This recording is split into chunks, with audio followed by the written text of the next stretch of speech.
এই বিস্ময়কর ঘটনাটি সম্পূর্ণ খন্দকের যুদ্ধের সময় হযরত জাবের রাদিয়াল্লাহু তাআলা আনহুর দুই ছেলে কেন মারা গেল এবং কিভাবে আল্লাহর রহমতে তারা জীবিত হয়ে গেল, এই সব কিছু আছে এই ভিডিওতে।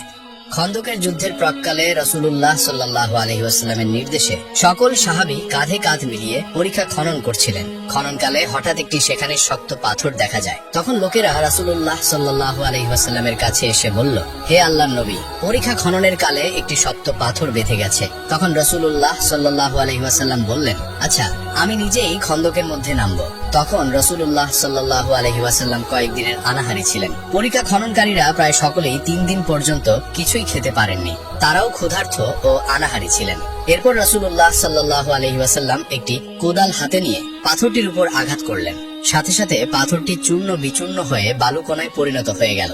নবীর সাহাবী হযরত জাবের রাদিয়াল্লাহু তাআলা আনহু যখন দেখলেন যে বিশ্বনবী ক্ষুধার্ত অবস্থায় পেটে পাথর বেঁধে রেখেছেন, তখনই তিনি মনস্থির করলেন যে আল্লাহর নবীকে তার বাড়িতে খাবার খাওয়ানোর জন্য দাওয়াত করবেন। তিনি বাড়িতে ফিরে তার স্ত্রীকে বললেন, তোমার কাছে খাওয়ানোর জন্য কিছু আছে?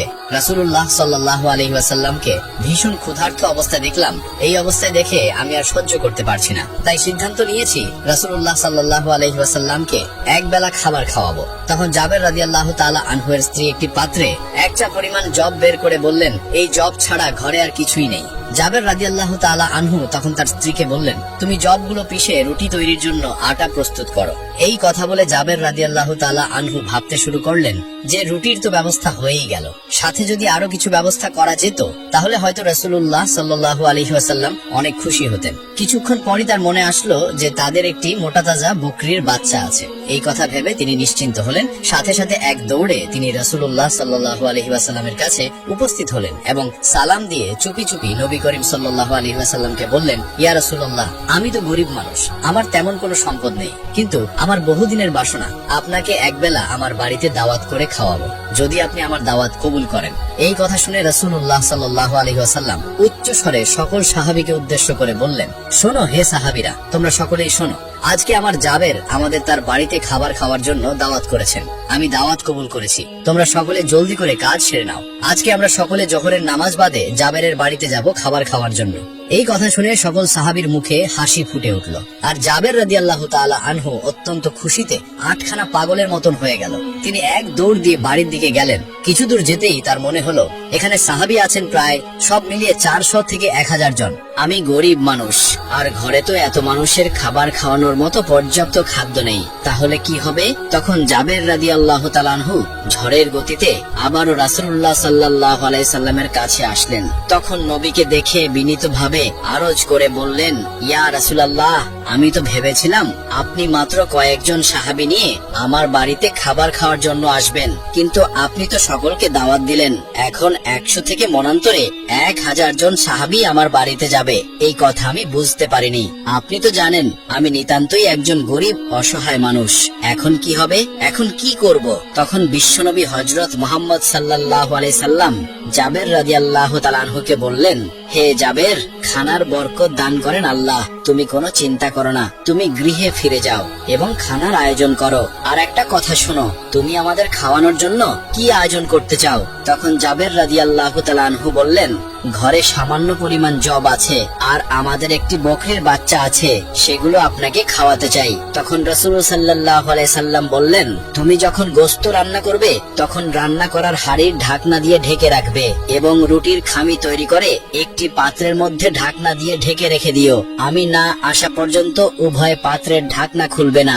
বিশ্বনবীর মুখের এই কথা শোনার পর জাবের রাদিয়াল্লাহু তাআলা আনহু অত্যন্ত খুশিতে বাড়ি ফিরে এলেন। আল্লাহর রাসূল দাওয়াত কবুল করেছেন, এই খুশির খবরটা তার বিবিকে জানাতে হবে। এই খবর বিবিকে জানানোর পর বিবি শুনে খুব খুশি হলেন। এদিকে জাবের রাদিয়াল্লাহু তাআলা আনহুর 2টি ছেলে সন্তান ছিল, যার মধ্যে বড় ছেলের নাম আব্দুল্লাহ, তার বয়স 8-9 বৎসর হবে। জাবের রাদিয়াল্লাহু তাআলা আনহু বড় ছেলেকে ডাকলেন, বাবা আব্দুল্লাহ, এদিকে আসো, আমাদের বকরি বাচ্চাটিকে জবাই করব। আজ আল্লাহর রাসূল আমাদের বাড়িতে খাবার খাওয়ার জন্য দাওয়াত কবুল করেছেন। তারপর ছেলেকে সাথে নিয়ে বাড়ির পাশে একটু দূরে গিয়ে বকরির বাচ্চাটিকে জবাই করলেন এবং গোশত কেটে রান্না করার মতো উপযুক্ত করলেন। এরপর তিনি হাঁড়িতে গোশত চড়ালেন আর কিছুক্ষণ পর পর পথের দিকে উকি দিয়ে দেখছিলেন যে আল্লাহর রাসূল এসে গেছে কিনা। এদিকে জাবের রাদিয়াল্লাহু তাআলা আনহুর ছোট ছেলেটি ঘরের মধ্যে তখনও ঘুমিয়েছিল। ঘুম থেকে জেগে সে বকরির বাচ্চাটিকে খুঁজতে শুরু করলো, কারণ বকরির বাচ্চাটি ছিল তার অতি প্রিয়। তার সাথে সারাক্ষণ খেলা করত। সেই ছোট্ট ছেলেটি চারিদিকে খুঁজে না পেয়ে বড় ভাই আব্দুল্লাহকে জিজ্ঞাসা করলো, ভাই, আমাদের বকরির বাচ্চাটি কোথায়? বাচ্চাটিকে তো আমি কোথাও খুঁজে পাচ্ছি না। তখন বড় ভাই আব্দুল্লাহ বলল, তুমি তো ঘুমিয়েছিলে, তাই তুমি জানো না। আব্বাজান আজ আমাদের বকরির বাচ্চাটিকে জবাই করে দিয়েছে। তখন ছোট ভাইটি বলল, ভাই, কোথায় জবাই করেছে, আমাকে একটু দেখাও। এরপর বড় ভাই আব্দুল্লাহ ছোট ভাইকে সাথে নিয়ে সেই জায়গায় চলে গেল যেখানে বকরির বাচ্চাটিকে জবাই করা হয়েছিল। তখন ছোট ভাই বড় ভাইকে বলল, কিভাবে জবাই করেছে আমাকে একটু দেখাও। আব্দুল্লাহ তখন বলল, তুমি দেখবে, তাহলে এখানে শুয়ে পড়ো। ছোট্ট শিশুটির বয়স 2-3 বছর হবে আর আব্দুল্লাহর বয়স 8-9 বছর হবে। দুজনেই তখন অবুঝ ছিল। বড় ভাই আব্দুল্লাহর কথা মতো ছোট ভাই শুয়ে পড়ল। যখন ছোট ভাই সেখানে শুয়ে পড়ল, তখন অবুঝ আব্দুল্লাহ ছোট ভাইয়ের গলায় সজোরে ছুরি চালিয়ে দিতেই ছোট ভাইয়ের গলা কেটে রক্ত ছিটকে বের হতে লাগলো। তার দেহটা ধাপাধাপি করতে লাগলো। এই অবস্থা দেখে বড় ভাই আব্দুল্লাহ অনেক ভয় পেয়ে গেল। ইতিমধ্যে জাবের রাদিয়াল্লাহু তাআলা আনহু আবার সেই পথের দিকে এগিয়ে এলেন রাসূল সাল্লাল্লাহু আলাইহি সাল্লাম আসছে কিনা তা দেখতে। জাবের রাদিয়াল্লাহু তাআলা আনহু এর আসার শব্দ পেয়ে আব্দুল্লাহ সেখান থেকে ছুটে পালালো এবং একটি খেজুর গাছের মাথার উপর উঠে বসে রইল।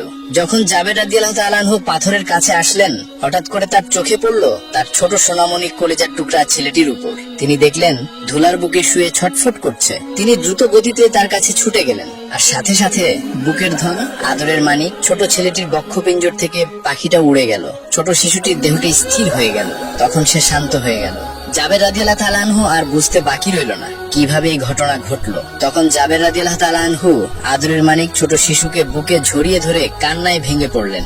আবার নিজেই নিজের মনকে বোঝালেন। তারপর শিশু ছেলেটিকে নিয়ে বিবিকে ডাকতে ডাকতে বাড়ির ভেতরে এলেন। রান্নাঘর থেকে বিবি বেরিয়ে এলেন। তিনি জিজ্ঞাসা করলেন, কি হয়েছে, চিৎকার করছো কেন? তখন কান্না জড়িত কণ্ঠে বললেন, বিবি গো, আমাদের আদরের ধন, বুকের মানিক আর নেই। আমাদের ছেড়ে সে চিরজীবনের জন্য চলে গেছে বিবি। এই কথা শুনে বিবি বললেন, না, এ হতে পারে না। আমি এটা বিশ্বাস করতে পারি না। আমার বুকের প্রিয় ধন আমাদের ছেড়ে চলে যেতে পারে না। জাবের রাদিয়াল্লাহু তাআলা আনহু বিবিকে তখন বোঝালেন, বিবি গো, কেঁদো না, সবুর করো, ধৈর্য ধরো, একটুও কাঁদবে না। আজ রাসূলুল্লাহ সাল্লাল্লাহু